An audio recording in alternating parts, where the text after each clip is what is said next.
எவ்வளவு கஷ்டம். வேண்டாம், எதுவுமே வேண்டாம். நீ பணம் எல்லாம் கொண்டு வேண்டாம். இங்கே இருந்து செத்துடுறேன். கண்மணி, அப்படியெல்லாம் மனசு வெறுத்து பேசாதம்மா. பாரு, நான் இருக்கேன். நான் உன்னை எப்படியாவது கொண்டு வந்துருவேன். நான் உன்னை கொண்டு வந்துருவேன். நீ கவலைப்படாத, தைரியமா இரு. அந்த தியாகம் ஏதாவது சொன்னானா? பணம் கொடுக்கலன்னா என்ன கொன்னுடுவேன்னு மிரட்டுறான். இது பாரு, அப்படிலாம் ஒண்ணும் பண்ணிட மாட்டாங்க. நீ தைரியமா இரு, தைரியமா இரு. நான் இருக்கேன், அக்கா இருக்கேன். உன்னை கொண்டு வந்துருவேன், வெளியில கொண்டு வந்துருவேன். இது பாரு, நீ மட்டும் சாகணும் அப்படி இப்படின்னு தப்பான முடிவு பண்ணிடாத. நீ வந்து பணம் கொடுத்தாலும் அவங்க என்ன விட மாட்டாங்க. என்ன சொல்ற? ஆமாங்கா, இவங்க நம்ம கஸ்டமர்ஸ்க்கு கொடுக்க வேண்டிய பணத்துக்காக மட்டும் என்ன கடத்தல. அப்பா, நம்ம கன்ஸ்ட்ரக்ஷன் பில்டிங் மொத்தமா எழுதி வாங்கணும்னு பிளான் பண்ணிருக்காங்க. அப்படி நீ அதுக்கு ஒத்துக்கலன்னா நம்ம கீர்த்தனாவையும் கடத்திடுவேன்னு பேசிக்கிறாங்க. இல்ல கண்மணி, அப்படிலாம் ஒண்ணுமே பண்ண மாட்டாங்க. நான் இருக்கேன்ல, நீ மட்டும் தைரியமா இரு, அவ்வளவுதான். சரியா? கவலைப்படாத. குடுமா, அம்மா பேசுறாங்களா? பேசு. ஹலோ கண்மணி, எப்படி இருக்கம்மா? அவங்க யாரும் ஒண்ணு அடிக்கல? அம்மா, நீ இல்லாம எனக்கு எவ்வளவு கஷ்டமா இருக்கு தெரியுமா? கண்மணி, நீ தைரியமா இருமா. அக்கா எப்படியாவது அம்மா வீட்டுக்கு கூட்டிட்டு வந்துருவா. கண்மணி, கண்மணி. Hello hello.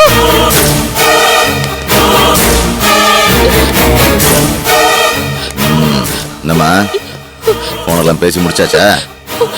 இவ்வளவு பெரிய வீட்டுல இத்தனை நாள காவலுக்கு வச்சுட்டு ஜன்னலை திறந்து போனை வச்சுட்டு போறதுக்கு நான் கேனப்பையில அந்த போனை நீ பார்க்கணும், அதை எடுக்கணும், உங்க அக்கா கிட்ட பேசணும்னு தான் அத அங்க வச்சுட்டு போனேன்.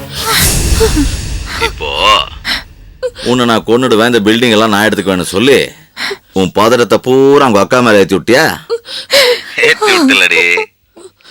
இப்போ எனக்கு இன்னும் வசதியா இருக்கும் பாரு உங்க அக்காவை மிரட்டுறதுக்கு. போன கொடு.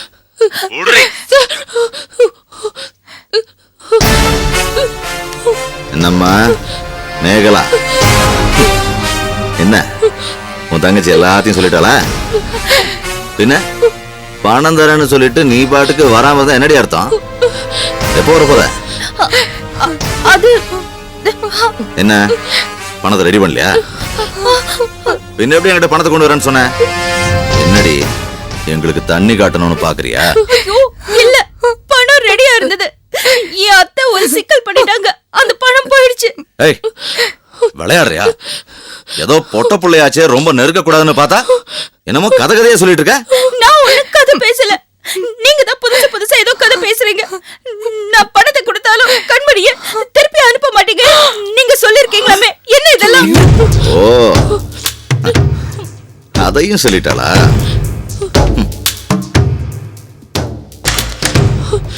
உன் பாச மலர் நாங்க பேசுறது எல்லாத்தையும் கேட்டிருக்கா.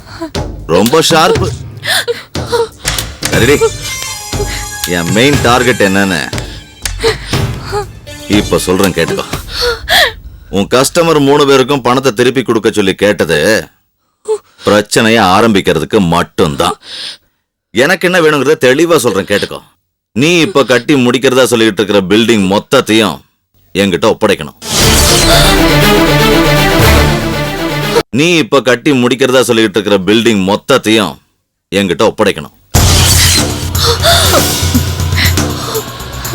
உனக்கும் அதுக்கும் எந்த சம்பந்தமும் இல்லைன்னு எழுதி கையெழுத்து போட்டு கொடுக்கணும். அதுக்கப்புறம் நான் பாத்துக்கிறேன். நீயும் குடும்பத்தோட நிம்மதியா வாழ்ற வழிய பாரு. முடியாது. அது எப்படி? நீங்க 3 கஸ்டமர்ஸ்க்கு பணம் செட்டில் பண்ணணும்னு சொன்னீங்க, அது ஓகே. ஆனா அந்த பில்டிங்க்கு உங்களுக்கு என்னங்க சம்பந்தம்? உன் தங்கச்சி இவ்ளோ சென்டிமெண்டா பேசியும் உனக்கு எப்படி இவ்ளோ கோவம் வருது? வரக்கூடாதே. அப்போ உன் தங்கச்சி எவ்வளவு சீரழிஞ்சு செத்தாலும் உனக்கு கவலை இல்ல, அப்படித்தானே? இந்த பொம்பளைங்களே இப்படித்தான். வாயிருக்குன்னு அவசரப்பட்டு ஏதாவது உளறி வைக்க வேண்டியது, அப்புறம் ஐயா அம்மானு வயித்துல அடிச்சுட்டு அழுக வேண்டியது. சரி, இப்ப என்ன? உனக்கு அது கட்டடம் தானே வேணும்? எடுத்துக்கோ, எடுத்துக்கோ. எனக்கு தங்கச்சி தான் முக்கியம். எங்க வரணும் சொல்லு, இப்பவே நான் வந்து கையெழுத்து போட்டு மாட்டாரு. கேட்கவே எவ்வளவு சந்தோஷமா இருக்குடி. உங்க அக்கா கையெழுத்து போட்டு தரேன்னு ஒத்துக்கிட்டா. இதை கேட்கத்தானே உன்னை கொண்டு வந்து வச்சிருந்தேன். சரி மேகலா, நீயே கையெழுத்து போட்டு தரேன்னு சொல்லிட்டா உன் தங்கச்சியை வச்சு நான் என்ன பண்ண போறேன்? சரி சொல்லு, எங்க வரணும்னு நான் இப்பவே வரேன். ஒரு நிமிஷம். எதுக்கு அவசரப்படுற? நாளை காலைல ரெடியாரு. காலையிலயோ மத்தியானமோ சாயங்காலமோ எப்ப வரணும் நான் சொன்னதுக்கு அப்புறம் வந்தா போதும். இப்பவே நான் டைம் சொல்லி நீ அந்த ஏசிய கீச கூட்டு வரதுக்கா? அதெல்லாம் ஒண்ணும் வேண்டாம். எப்ப வரணும் எங்க வரணும்னு நான் சொல்றேன். அதுக்கப்புறம் வந்தா போதும். என்ன புரியுதா? வச்சுட்டு ராஜாத்தி. என்னடி சொல்றான்? கண்மணி, உங்க அக்கா சொத்து பூராத்தி எனக்கு எழுதி தரேன்னு சொல்லிட்டா. பிரச்சனை சுமூகமா முடிஞ்சு போச்சு. இனிமேலாவது இந்த ஊழுன்னு அழுதுகிட்டு இருக்காம ஃப்ரீயா சந்தோஷமா சிரிச்சுக்கிட்டே இரு. என்ன நீ இப்ப எனக்கு விருந்தாளி. உனக்கு என்ன வேணும்னு சொல்லு, சமைக்க சொல்றேன்.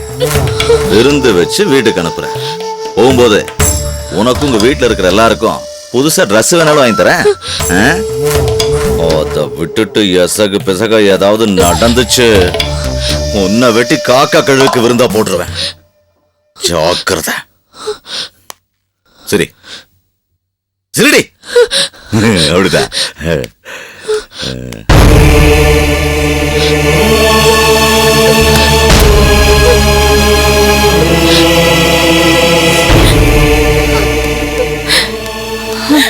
என்ன தம்பி அவசரமா போன் பண்ணி வர சொன்னீங்க? கணக்கு பிள்ளை அது வந்து என்னமாச்சு? ஏன் எல்லாம் ஒரு மாதிரி இருக்கீங்க? அம்மா ஏமா அழறீங்க? மேகலா, எனக்கு ரொம்ப பயமா இருக்குடி. இதுக்கு என்ன தாண்டி முடிவு? ஆமா, அந்த தியாகு நம்ம கிட்ட பிரச்சனை பண்றதுக்கு பணம் மட்டும் இல்லம்மா காரணம். அவனோட நோக்கமே வேற. என்னடி சொல்ற? ஆமாம்மா, அந்த கட்டடம் மொத்தத்தையும் அவன் பேர்ல எழுதி கொடுக்கணுமா? அட பாவி, ஏன்னா நம்மளோட நிலைமைதான் அதுக்கு காரணம். அந்த கட்டடம் வில்லங்கத்துல இருக்குன்னு அவங்களுக்கு தெரிஞ்சிருச்சு. இந்த மாதிரி ரவுடிகளுக்கு இதேதாம்மா வேலை. இப்ப என்னடி பண்றது? என்னம்மா என்ன பண்ண முடியும்? அவன் கேக்குற மாதிரி அந்த கட்டடத்தை அவனுக்கு எழுதி கொடுக்க வேண்டியது. அப்படின்னு இத்தனை நாள் நம்ம பட்ட பாடலாம் வேற வழியே இல்லாம மாட்டிட்டு இருக்கோம். நமக்கு கண்மணி தாம்மா இப்ப முக்கியம். அவன் கேக்குற மாதிரி அந்த கட்டடத்தை எழுதி கொடுத்து தொலைச்சிருவோம். படிச்சு சொன்னேன், என் தம்பியாலேயே முடியாதது வேற யாராலையும் முடியாதுன்னு. என்னமோ எல்லாத்தையும் பெருசா சாதிக்கிற மாதிரி பேசி கிழிச்ச. இப்ப என்ன ஆச்சு? நாம உண்டு நம்ம வேலை உண்டுன்னு இருந்திருந்தா இந்த மாதிரி எல்லாம் நடந்திருக்க மாடி. நீங்க வேற வெந்த பொண்ணுல வேலை பாய்ச்சுற மாதிரி. ஏய், அறிவு கட்டவள, உண்மையதானே சொல்றேன். ஆனானப்பட்ட என் தம்பியாலேயே ஆகாதது முந்தா நாள் வந்தவ. இவளுக்கு வடக்கு தெற்கு தெரியுமா? ஆழம் தெரியாம காலை விட்டுட்டு ஒரு பெரிய மனுஷனானு ஏன் பேச்சா அது கேட்டாளா? இப்ப என்ன ஆச்சு? அத்தை, ஏடா அத்தை சொத்தன்னுட்டு? என்ன அத்தை சொத்தன்னுட்டு? இப்படி எல்லாம் நடக்கும் நான் நினைச்சேன்டா. என்னெல்லாம் ஆட்டம் போட்டீங்க. இப்ப அனுபவிச்சுதானே ஆகணும். சரி சரி, கொஞ்சம் பேசாம இருக்கீங்களா ப்ளீஸ்? வேற வழியே இல்ல. எனக்கு கஸ்டமர்ஸ் பத்தி நினைச்சதா ரொம்ப கஷ்டமா இருக்கு. என் பேச்ச கேட்டுதான் அவங்க எந்த பிரச்சனையும் பண்ணாம இருந்தாங்க. கணக்கு பிள்ளை, நீங்க எல்லா கஸ்டமர்ஸ் கிட்டயும் பேசுங்க. எங்களோட நிலைமையை எடுத்து சொல்லுங்க. இந்த தியாகம் எங்களை எப்படி எல்லாம் மிரட்டுறாங்கறத சொல்லுங்க. அவங்களோட சொத்தை அவங்களால எப்படியாவது காப்பாத்திக்க முடியுமான்னு கேளுங்க. சரிம்மா, நான் பார்த்து பேசுறேன். நீங்க எதுக்கும் கவலைப்படாதீங்கம்மா. அம்மா நான் வரேன். தம்பி நான் வரேன். அம்மா இது பாரு, நீ அழாதம்மா. முடியலடி. கவலைப்படாத. கண்மணி ஒண்ணும் ஆகாதுமா. அவள ஒண்ணும் செய்ய மாட்டாங்கல்ல? ஒண்ணும் செய்ய மாட்டாங்கம்மா. நீ வா. கடவுளே, அழாதம்மா. ஒன்னாகாது நல்லா வந்து எங்களுக்குன்னு சேர்ந்தா.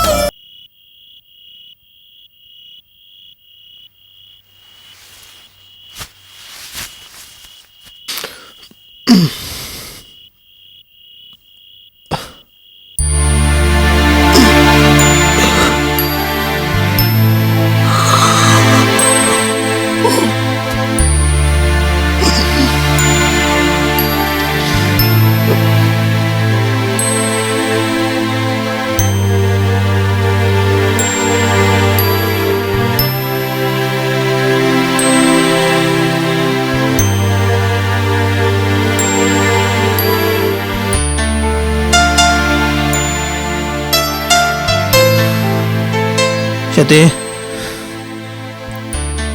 என்ன எத்தனை மணிக்கு இங்க வந்து உட்காந்துருக்க? மணி 5 ஆச்சு, கிட்டத்தட்ட விடிஞ்சிருச்சு. எப்போ வந்த? ரொம்ப நேரமாச்சு. ரொம்ப நேரம் ஆச்சா? சத்தி, உனக்கு என்ன பிரச்சனை? எனக்கு தூக்கமே வரல. கண்ண மூணாலே ஏதேதோ யோசனையா இருக்கு. யோசனையா? எதை பத்தி? கண்மணிய பத்திதான். அவ என்ன ஆனாலோ, எப்படி இருக்காளோ. ஐயோ சத்தி, உங்க அம்மா சொல்லிட்டு போனதை மறந்துட்டியா? இந்த பாரு, கொஞ்ச நாளைக்கு உன் பிறந்து விட்ட பிரச்சனை தள்ளி வச்சுட்டு நிம்மதியா இருக்கிறதுக்கு வழியை பாரு. நிறுத்துது வா. எங்க அம்மா ஏதோ சொன்னாங்க, அது உங்க கடமை. அதுக்காக என்னால வருத்தப்படாம இருக்க முடியுமா? சின்ன பசங்க எழுதுனதை ரப்பர் வச்சு அழிக்கிற மாதிரி நம்ம மனசுல இருக்க எண்ணங்களை அழிச்சிட முடியுமா? நம்ம மனசு நம்ம சொல்ற பேச்சு கேட்கறது இல்ல. எதுக்குன்னா அதுக்கு நாம எஜமா கிடையாது. எங்க அம்மாவா இருக்கட்டும், வேற யார் சொன்னாலும் என் மன வருத்தம் குறையாது.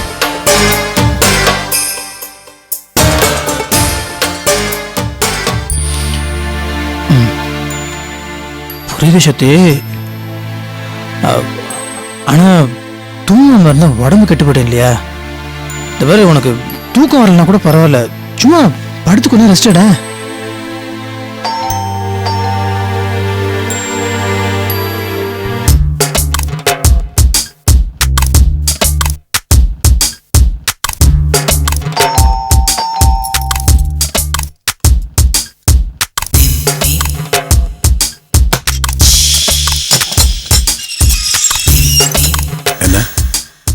யாருமா?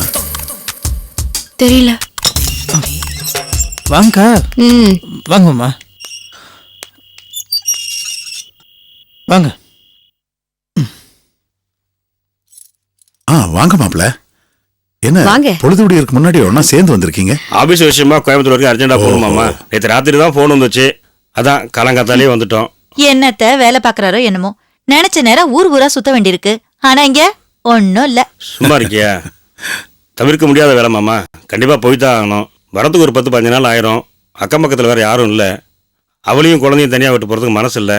அதான் நம்ம வீட்டுல. என்ன மாப்பிள்ள, இது உங்க வீடு தானே, நீங்க கவலையே படாதீங்க, நாங்க பாத்துக்கிறோம். முதல்ல காஃபி சாப்பிடுங்க. வாங்க வாங்க, வந்து சக்தி, உட்காருங்க. காஃபி போடுமா.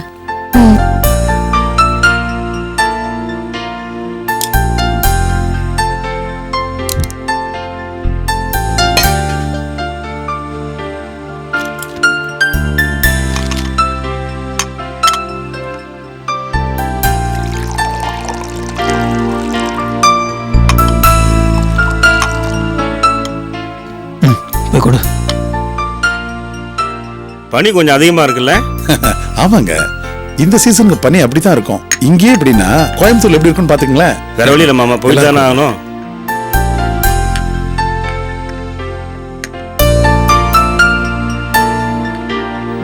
நீ பால் குடிக்கிறியா அடிச்செல்லாம்? காபி சூப்பரா இருக்கு மாமா. எல்லாம் சக்தி கைப்பக்குவம் தான். சக்தி, கண்ணெல்லாம் ஏன் செவந்திருக்கு? ஒண்ணும் இல்ல. நைட்டு ஃபுல்லாக தூங்கவே இல்லை, கண்ணு செவக்காம. ஏமா, ஏன் நைட் தூங்காம இருக்க? உடம்பு என்னத்துக்கு ஆறுது? நல்லா தூங்கி ரெஸ்ட் எடுக்கணுமா. அதான் உனக்கும் நல்லது, உன் வயித்துல இருக்கிற குழந்தைக்கும் நல்லது. புள்ளத்தாச்சி பொண்ணு, கவனமா இருக்க வேண்டாம். சித்தி, உன் மருமக புள்ள பெத்துக்கிறதுக்கு ஒத்துக்கிட்டாளா? சக்தியோட அம்மா நம்ம வீட்டுக்கு வந்து நல்ல விதமா புத்திமதி சொல்லிட்டு போனாங்க. அதானே பார்த்தேன். நம்மெல்லாம் மாறி மாறி புத்தி சொல்லும் போது ஏறல, இப்ப அவங்க அம்மா வந்து சொன்ன உடனே ஏறிடுச்சாக்கும். புஷ்பா, சும்மா இருக்க மாட்டியா? என்னதான் இருந்தாலும் பெத்தவ மாதிரி வராது. அத்தை அத்தை தான், அம்மா அம்மா தான். என்ன சக்தி, உன் முகம் மாறுது? நான் விளையாட்டதாமா சொன்னேன். சரி மாமா, நான் கிளம்புறேன். சரிங்க. வராத்தே. வாங்க, அனுப்பிட்டு வரேன். சரி.